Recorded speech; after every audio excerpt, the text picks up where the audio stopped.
ડેડિયાપાડાના ધારાસભ્ય ચેતર વસાવાના સમર્થનમાં આજે મોટી સંખ્યામાં એ પીઠા ગ્રાઉન્ડ જે ડેડિયાપાડાનું હોમ ટાઉન કહેવાય ધારાસભ્યનું ત્યાં લોકો ઉપસ્થિત થયા હતા। ત્યારે આપણી સાથે મહિલા નેતા આદિવાસી સમાજના રેશમા વસાવા જોડાયા છે, જે અવારનવાર તેમના આક્રમક અંદાજો અને નિવેદનો સામે આવતા હોય છે। રેશમાબેન, શું કહેશો? થોડા દિવસ પહેલા તમારું નિવેદન સામે આવ્યું હતું જેમાં તમે આદિવાસી સમાજની એકતાની વાત કરી હતી, એના પર ભાર મૂક્યો હતો। શું કામ હવે આદિવાસી એકતાની જરૂર લાગે છે? અમારી આદિવાસી એકતા એટલા માટે જરૂરી છે કેમ કે અમને અલગ અલગ ભાગલામાં વેચી દેવામાં આવેલા છે।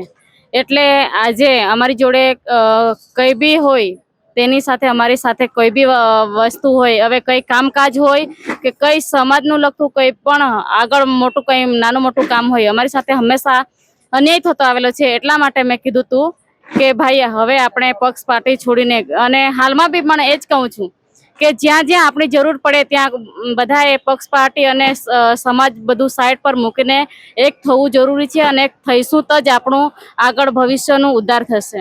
હજી પણ આદિવાસી સમાજમાં જોઈએ તો રાઠવા, તડવી એવી રીતે અલગ અલગ ફાંટા પડેલા જોવા મળે છે। તો એ બાબતને લઈને શું કહેશો કે આજે પણ એ આંતરિક લડાઈઓ કહેવાય કે ભાઈ તમે તડવી, તમે વસાવા, તમે રાઠવા, આ પ્રકારને લઈને? ના, એવું તો હવે મારા માન્યમાં નથી, કેમ કે જો આજે અનેક સમાજના હતા, ઓબીસી હતું, એસસી હતું, એસટી હતું, અનેક સમાજના સમર્થનો અમને ચેતરભાઈને સમર્થનો કરેલા છે। અને એવું નથી કે ભાઈ હવે એવું જે સમાજના લગતે કઈ હવે એમાં અમારું કોઈ નહીં, હવે બધાની એકતા છે અને એકતા રહેશે અને એકતા બતાવીશે। ચૈત્ર વસાવાને ફરી જેલ જવું પડ્યું, આમ આદમી પાર્ટીના નેતાઓ, આદિવાસી નેતાઓમાં રોષ છે, તો શું કારણ લાગે છે? કેમ તેમને ફરી જેલમાં? હવે તો 7 વર્ષની સજા એમને સંભળાવવામાં આવી છે કોર્ટ દ્વારા। પહેલા તો તમે આક્ષેપ કર્યા કે ભાજપના ષડયંત્ર, તો હવે તો કોર્ટે સજા સંભળાવેલી છે, એમાં બી એ કોર્ટનો ચુકાદો નથી, એ અમને પાક્કું ખબર છે। અને ચેતરભાઈને જે જવાબદારી સોંપવામાં આવેલી 500 સીટની, એ 400 સીટથી પણ વધારે સીટો ચેતરભાઈએ કાઢેલી છે। એ ભાજપને જોઈ નહીં શકાતું, અને સરકારને પણ ખબર પડી ગયેલી છે કે આગળ અમારું પરિણામ બહુ ખરાબ આવવાનું છે। એટલે ચેતરભાઈને કયા રીતે અને કઈ રીતે ફસાવાનું એ કાવતરું એ લોકોનું બધું ચાલી રહેલું છે। અને એ કાવતરું આ જે કેસ હતો, બનાવ બનેલો, હવે પહેલા તો તમે જુઓ કઈ બલાત્કાર હોય, કઈ મર્ડર હોય, એ 20 વર્ષથી પણ વધારે કેસ એનો ચલાવવામાં આવે છે। તો 2 વર્ષની અંદર જ કેમ 2 વર્ષની અંદર કેમ એ કેસ પૂરો કરી દેવામાં, એટલું ઝડપી એ કેસ કેમ પૂરો કરી દેવાનો, એ અમારા સવાલ ઉભો થાય છે। તો આમાં જે એક બાળક જેલમાં ગયો તો એને લઈને સાંસદ મનસુખ વસાવાનો એવો દાવો છે કે આમ આદમી પાર્ટીના નેતાઓ અને આદિવાસી અમુક નેતાઓ બાળકની આડમાં રાજનીતિ કરી રહ્યા છે, રાજકીય સ્ટન્ટ કરીને પોતાની રાજનીતિ ચમકાવી રહ્યા છે। હવે બાળકની તમે વાત કરી, એ બાળક એક દીકરી છે, 18 દિવસની એ દીકરી છે, તમે બધા જાણો છો અને અમે બધા સૌએ જાણીએ છીએ। હવે 9 જણાનો ગુનો હતો અને એક સરખી સજા પણ થઈ છે। તો શું મારે કેવું છે, મારે સરકારને પણ સવાલ છે, અને તમે મીડિયાવાળા છો, તમે બી સવાલ કરી શકો છો એ લોકોને કે એક જ કાયદો અને એક જ ગુનો કેમ બધાને? એક જણાએ જે ફાયરિંગ કર્યું, એક જણાએ જે ધાક ધમકી આપી, તો એક જ કાયદો બધા પણ કેમ લાગુ પડે? કેમ કે ભાઈ 10 જણાએ એક બંદૂક પકડીને ફાયરિંગ કર્યું હે? એટલે અમે કહીએ છીએ આ બધું એક ષડયંત્ર છે। ચેતરભાઈને કઈ રીતે ફસાવાના, કઈ રીતે બધું એમને અંદર જેલમાં રાખવાનું, એટલે એક આ બધું ષડયંત્ર ચાલી રહેલું છે, બીજું કઈ નથી। ચૈત્ર વસાવા પર એવા પણ આરોપ છે કે તો આદિવાસી સમાજના યુવાનોને ઉશ્કેરે છે, ગેરમાર્ગે દોરે છે। ચેતર વસાવા જ્યારથી આયા ત્યારથી આ સમાજ જાગૃત થયો છે।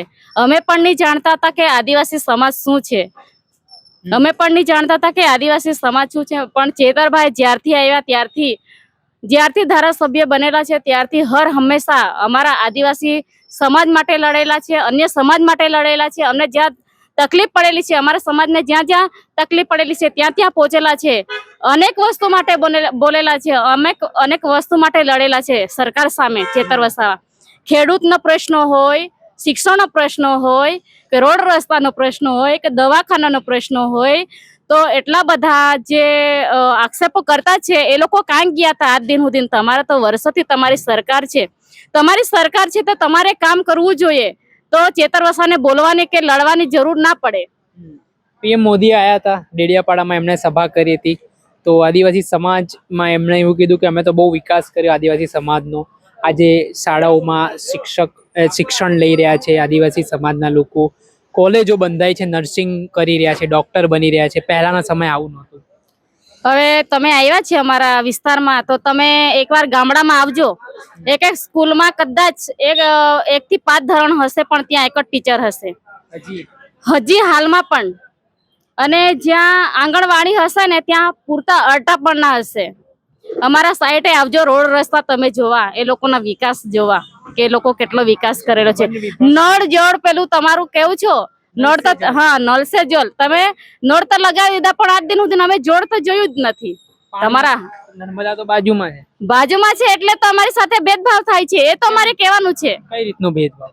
અમારું પાણી અને અમને જ ના મળતું હોય, અમારું પાણી બહાર મોકલવામાં આવતું હોય, તો અમારી સાથે અન્યાય ને તો શું કહેવાય? તમે કેવું? ચલો, એટલે આ પાણી નર્મદાનું સૌરાષ્ટ્ર જાય છે, તો આ તમને નથી મળતું?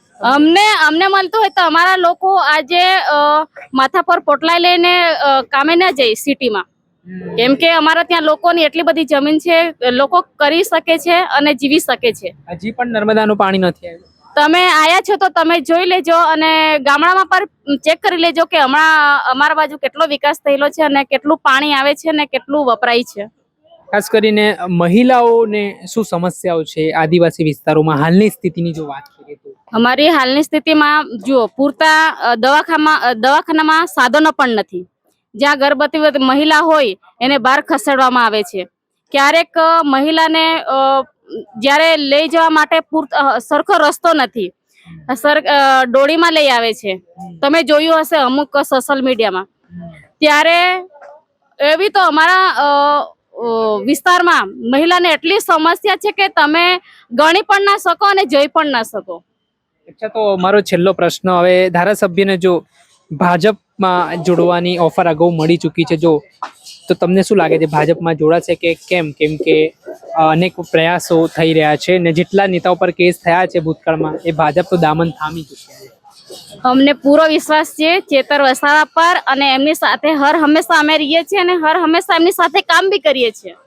એવું નથી કે આજે ભાઈ અમે અહીંયા સભામાં, હર હંમેશા કામ બી કરીએ છીએ, હર હંમેશા એમની સાથે બી રહીએ છીએ. એવો ક્યારે નહીં આવે. ચેતર વસાવા જવાના હતા તો બહુ પહેલા જતા, અને પહેલા એમને બહુ મોટી ઓફરો આવેલી કે તમને આ બનાવી દેશું, તે બનાવી દેશું, પણ ચેતર વસાવાનું એક જ ધ્યેય છે કે મારો સમાજ આગળ આવે, મારો સમાજ નું કામ થાય, મારો સમાજ પાછળ ન રહે, એમનું લક્ષ્ય છે. એટલા માટે ચેતર વસાવા ક્યારે પણ કદાપી પણ ભાજપમાં ના જડાય, એમની ખાતરી અમે આપીએ છીએ. ચોક્કસથી ખૂબ ખૂબ આભાર. આ હતા ચૈતર વસાવાના સમર્થક અને આમ આદમી પાર્ટીના આદિવાસી નેતા રેશમા વસાવા. તેઓ ખાતરી આપી રહ્યા છે કે ચૈતર વસાવા ક્યારેક પણ ભાજપમાં નહીં જોડાય.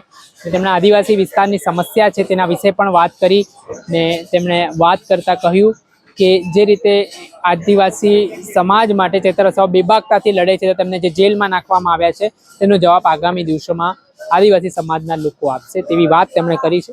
જોવાનું રહ્યું કે રીતની સ્થિતિ આગામી દિવસોમાં નિર્માણ પામે છે. દર્શક મિત્રો, આવા જ વિડીયો જોવા માટે તમારી નવજીવન ન્યૂઝ જોતા રહો, લાઈક કરો, શેર કરો. વૈષ્ણવજન તો તેને કહીએ જે પીડ પરાઈ.